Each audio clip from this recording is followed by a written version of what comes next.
मेरे YouTube friends and other भाइयों बहनों, आज हम बात करने जा रहे हैं क्रिमिनल लॉ पर। क्रिमिनल लॉ बहुत इम्पॉर्टेंट है, डे टू डे लाइफ में इसका ज़रूरत पड़ता है।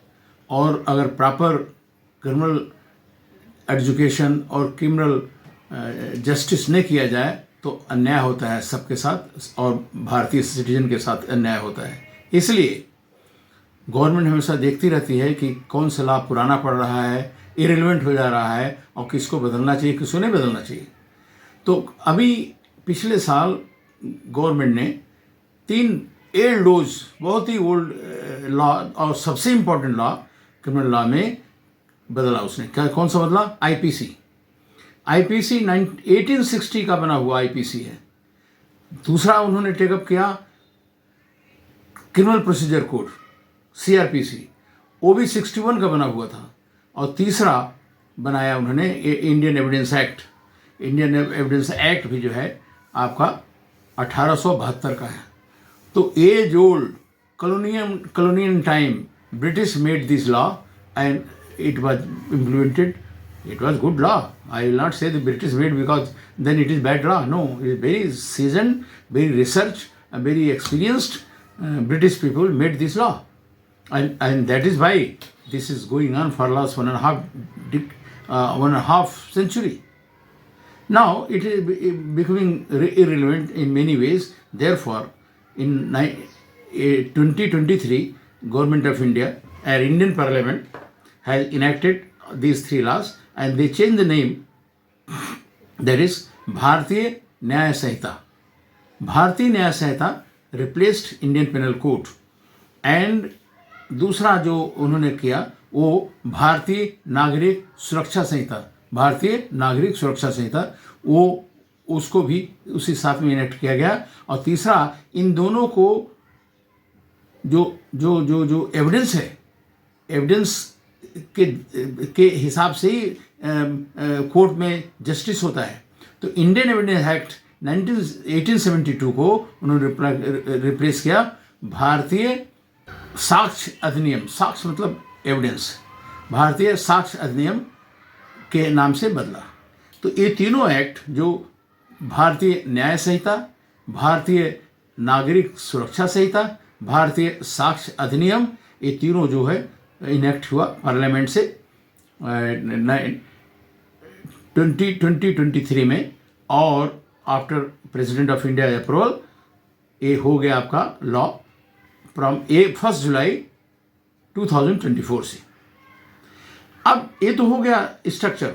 अभी बहुत हाफ ए दर्जन बहुत इंपॉर्टेंट इसमें चेंजेस हुआ।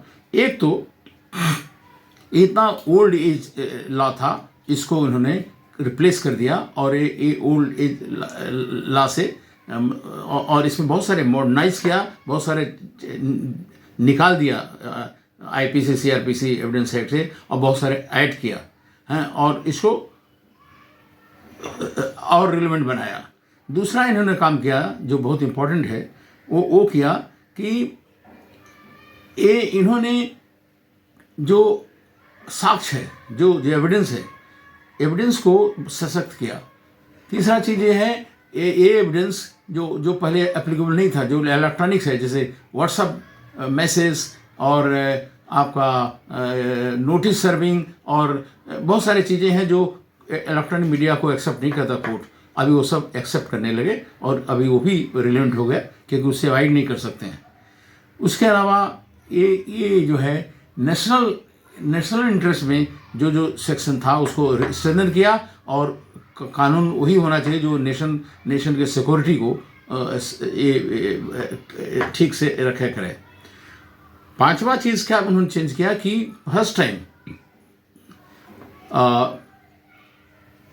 Time community service as a punishment. कोई भी अगर गुनाह किसी ने किया और उसके लिए उसको सज़ा होना है, जिसका सज़ा का पीरियड 3 साल से कम है, तो उसके लिए उसको कम्युनिटी सर्विस दे सकते हैं। जैसे कि किसी हॉस्पिटल में सर्विस करना और किसी गुरुद्वारा में काम करना, वो डिप्यूट करेंगे और उनको पर निगरानी रखेंगे और उसको जो है कम्युनिटी सर्विस में दे सकते हैं उसको। इस तरह से जो पेटी ऑफेंसेस है, ज़्यादा जो है प्रॉब्लम नहीं है।